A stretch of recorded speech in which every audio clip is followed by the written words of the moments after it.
और चलिए आगे बढ़ेंगे और अब बात करेंगे सबसे बड़ी भविष्यवाणी की, यानी कि ज्योतिष से समझने की कोशिश करेंगे कि ईरान में आखिर कब तक शांति कायम हो पाएगी।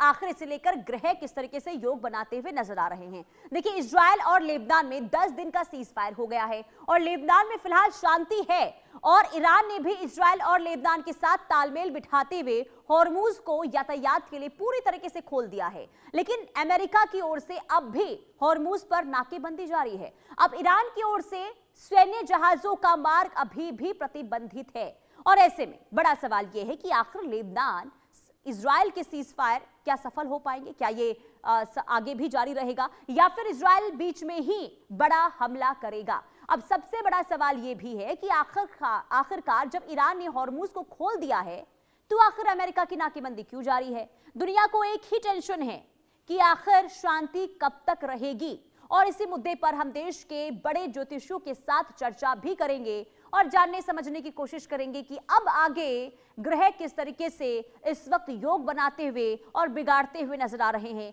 मिडिल ईस्ट को लेकर आखिर क्या ग्रह इस वक्त चाल चल रहे हैं और इसका असर किन किन देशों में देखने को मिलेगा, इन तमाम चीजों को लेकर भविष्यवाणी होगी। लेकिन सबसे पहले आपको ग्राफिक्स के जरिए बताते हैं कि शांति पर बड़ी भविष्यवाणी क्या की गई। देखिए, 26 अप्रैल तक सीज फायर मुश्किल है और 18 से 24 अप्रैल महातबाही के संकेत मिल रहे हैं। 28 से 24 अप्रैल के बीच में अब ईरान इजराइल में फिर बात जो है वो बिगड़ सकती है, यानी कि दूसरे दौर की जो बातचीत हो रही है, हो सकता है कि इस पर भी कोई संकट बन जाए। अब इजराइल तोड़ सकता है सीज फायर, ये भी संकेत मिलते हुए नजर आ रहे हैं। हिजबुल्लाह के बड़े नेताओं पर अटैक जो है किया जा सकता है और इजराइल की ओर से यह अटैक किया जा सकता है। इसके साथ ही अमेरिका भी ईरान को धोखा दे सकता है और 26 अप्रैल तक सीज फायर मुश्किल है। ये बड़ी खबर हम आपको बता रहे हैं। ये भविष्यवाणी की गई है ज्योतिषियों के द्वारा, जिसमें ये बताया गया है कि आगे अलग अलग तारीखों में क्या संकेत मिलते हुए नजर आ रहे हैं। हमारे साथ ज्योतिषी जुड़ चुके हैं, राकेश चतुर्वेदी ज्योतिषी जुड़े हुए हैं, इसके अलावा शिवांगी निर्भया ज्योतिषी हमारे साथ जुड़ी हुई हैं। आप दोनों का इंडिया न्यूज पर बहुत स्वागत है। चर्चा की शुरुआत में आपके साथ करूंगी आचार्य राकेश चतुर्वेदी जी। ये जो भविष्यवाणी इस वक्त हमने ग्राफिक्स के जरिए दर्शकों को दिखाई है, जिसमें यह बताया गया है कि आने वाले दिन जो है वो अच्छे संकेत नहीं दे रहे हैं, खास करके सीज फायर को तोड़ा जा सकता है, बातचीत सफल नहीं हो सकती अमेरिका ईरान के बीच में। इसके बारे में आपकी भविष्यवाणी क्या कहती है? पुनीता जी, सर्वप्रथम तो इंडियन न्यूज के सभी दर्शकों को जय श्री राम, सादर वंदन। और आपको भी मेरा वंदन है, प्रणाम है। और जी निर्भया जी को भी मेरा जो है वंदन है। पुनीता जी, सबसे बड़ी देखिए विडंबना की सबसे ज्यादा भविष्यवाणियां, ये महाभविष्यवाणी आप ही के साथ इस मंच पर की गई हैं और एक एक करके इंडिया न्यूज के मंच पर बोली हुई हर एक बात सत्य साबित हुई है। क्यों? क्योंकि हम भ्रम नहीं फैलाना चाहते हैं, हम ज्योतिष की वास्तविकता को रखते हैं। ऐसी अवस्था में आप देखिए कि अब जो है जिस स्थिति में हम बैठे हुए हैं, आज से लेकर के जो है विशेष करके 24 तारीख 26 तारीख तक बहुत बड़ा जो है यह उलटफेर होने वाला है। क्यों?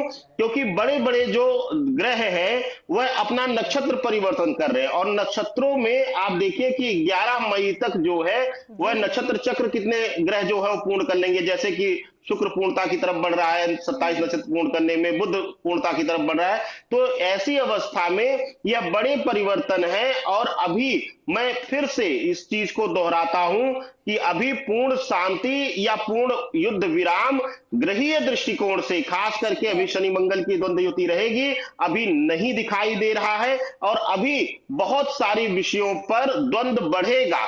आप देखिएगा ठीक कि है। अभी कुछ ना कुछ किसी न किसी बात पर विरोध आकर के, जैसे अमेरिका के युद्धपोतों या अमेरिका के जहाजों को रोका जा रहा है, उसको लेकर अमेरिका जो है वह थर्ड पार्टी षड्यंत्र रहेगा, यानी इजराइल को फ्रंट पे लाएगा, खुद बैक पे रहेगा और उसके द्वारा कुछ ना कुछ एक्टिविटी कराएगा। तो अभी पूर्ण शांति पुनीता जी कहीं भी दिख नहीं रही है ग्रही दृष्टिकोण से। ठीक है, तो राकेश चतुर्वेदी जी की भविष्यवाणी ये कहती है कि अभी फिलहाल मिडिल ईस्ट में किसी भी तरीके से शांति की कोई उम्मीद नहीं है। मैं आपसे जानना चाहूंगी शिवांगी निर्भया जी, क्या हालात आपको नजर आ रहे हैं मिडिल ईस्ट में, खास करके ईरान और अमेरिका के बीच में जो तनाव लगातार बढ़ रहे हैं और अब सबकी निगाहें इस्लामाबाद में टिकी हुई है। जब सोमवार को एक बार फिर से दोनों देश आमने सामने बैठेंगे, क्या किसी भी तरीके से कोई उम्मीद जताई जाए कि बातचीत सफल हो पाएगी?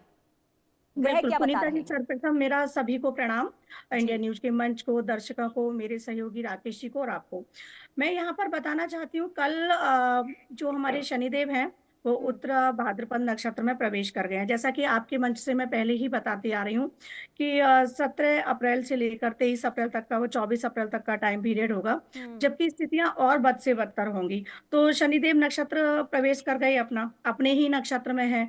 अब यहाँ पर सूर्य मंगल और अगर मैं बुध की बात करूं या हाँ। शनिदेव की बात करूं तो इनका योग जो बन रहा है, जैसे त्रिग्रही योग बन रहा है मंगल का, शनि का, ठीक है, और बुध का, और शनि का नक्षत्र परिवर्तन भी हुआ है। तो यहाँ पर शनि और मंगल जो है वो मीन राशि में ही है। तो ठीक है। बहुत सारी स्थितियां ऐसी हैं पुनीता जी, अभी कुछ भी थमने की ओर आसार नहीं दे रहे हैं। यहाँ तक कि आपके मंच के माध्यम से एक बात और कहना चाहूंगी कि 22 मई से 27 या 28 मई तक का वो टाइम पीरियड होगा। तब ग्रह नक्षत्रों की स्थितियां भी ऐसी बन रही हैं कि जैसे सीज फायर जैसा अभी हुआ था, तो वैसी स्थितियां बनेगी। लेकिन युद्ध जो है वो अभी बिल्कुल भी थमने वाला नहीं है। ये लगेगा कि युद्ध थमने वाला है, लेकिन वापस से स्थितियां और बद से बदतर होंगी। तो अभी अगर इजराइल की कुंडली की बात करूं, ईरान की भी कुंडली की बात करूं, तो वहां पर भी मेष लग्न की ईरान की कुंडली है और दसम भाव में सूर्य मंगल की युति है, मंगल भी उच्च के हैं। तो ये ईरान तो झुकने वाला बिल्कुल भी नहीं है।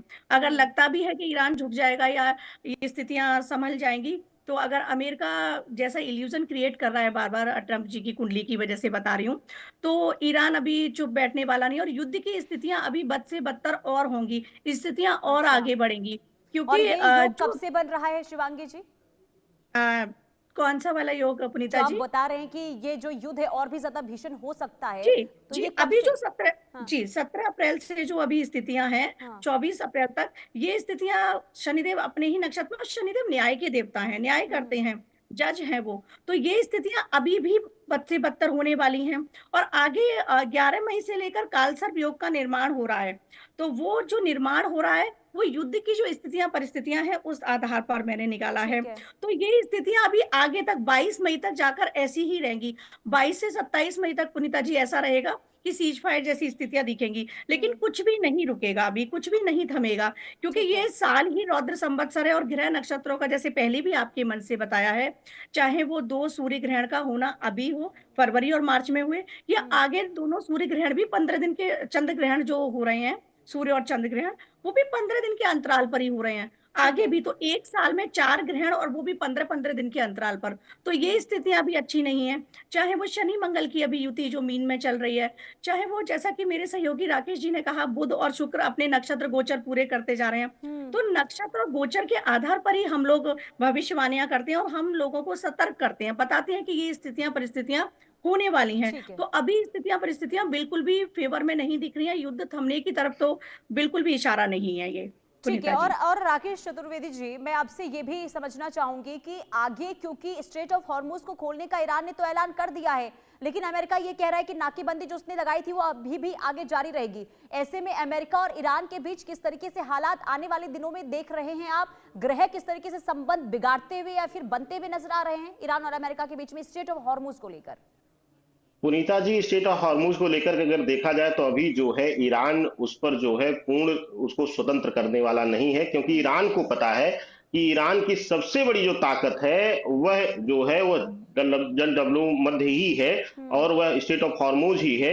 तो ऐसी अवस्था में ईरान जो है अपने हाथ से अपनी ताकत नहीं छीनने देना चाहेगा, और अमेरिका और इजराइल और ईरान के बीच पुनः एक बार जो है यह जलमार्ग जो है सबसे बड़ी संकट बनकर के आएगा। दूसरी चीज मैं आपको बता दूं पुनीता जी, अभी आपने एक प्रश्न पूछा था आदरणीय निर्भया जी से कि इस्लामाबाद की, मैं बार बार कह रहा हूं कि यह जो युद्ध है इसका विराम बारूद पर बैठ करके इसकी शांति वार्ता नहीं होनी चाहिए, नहीं होगी। और इसका एक और दुष्परिणाम मैं आज आपके मंच से बोलता हूं कि इस जो शांति वार्ता जो चल रही है इसका सबसे बड़ा जो नुकसान उठाना पड़ेगा, युद्ध से ईरान, इजराइल और अमेरिका तो उठा ही रहा है, लेकिन आने वाले समय में इसका सबसे ज्यादा जो हार्मफुल इफेक्ट देखने को मिलेगा वह पाकिस्तान में ही देखने को मिलेगा, और इस्लामाबाद पर ही देखने को मिलेगा, वहां की सत्ता पर देखने को मिलेगा। और आने वाले समय में पाकिस्तान में एक बड़ा जन आक्रोश और सत्ता का परिवर्तन, सत्ता का विद्रोह, यह देखने को, सेना का विद्रोह मिल सकता है। यह आपके मंच पर खुली भविष्यवाणी में कर रहा हूं, और देखिएगा ये शब्द से सत्य होगी पुनीता जी।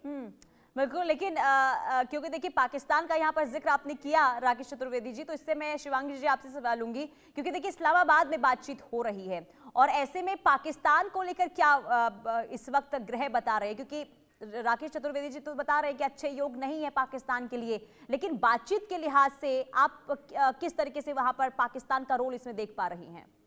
बिल्कुल, पुनीता जी आपके ही मंच से दिसंबर में मैंने बताया था कि पाकिस्तान में जैसे टेररिस्ट अटैक की भी बात करी थी और लास्ट ईयर जो भारत पाकिस्तान में हुआ था, सीज फायर हुआ था, वैसी स्थितियां भी बताई थी। तो अप्रैल और मई वो समय है, दोनों महीने जो ग्रह गोचर चल रहे हैं, इनमें ये स्थितियां बनेंगी और आप देखेंगे पाकिस्तान की अगर बात करूं तो पाकिस्तान भी वहां ना तो कोई नेता राजा एकदम से रुका है, क्योंकि वहां की कुंडली में ऐसे ग्रह नक्षत्र हैं जो सत्ता परिवर्तन कराते हैं। तो यहाँ पर अगर मैं इस युद्ध की ही बात करूं पर्टिकुलर, तो पाकिस्तान कहते हैं ना कि मुंह के बल खाएगा। पाकिस्तान के इंडिविजुअल पाकिस्तान की बात करूं तो पाकिस्तान के भी देश में जन आक्रोश होगा, बिल्कुल होगा। जैसे जनता हमारी उतरती है प्रदर्शन के लिए, वो भी उतरेगी और पाकिस्तान के अपने ही लोग उसका साथ नहीं देंगे। पाकिस्तान भी खंड खंड होना, ये लास्ट ईयर से मैं बोलती आ रही हूँ, वो भी सुनिश्चित है। तो अगर इस युद्ध की भी बात करूं तो पाकिस्तान साथ तो नहीं दे पाएगा।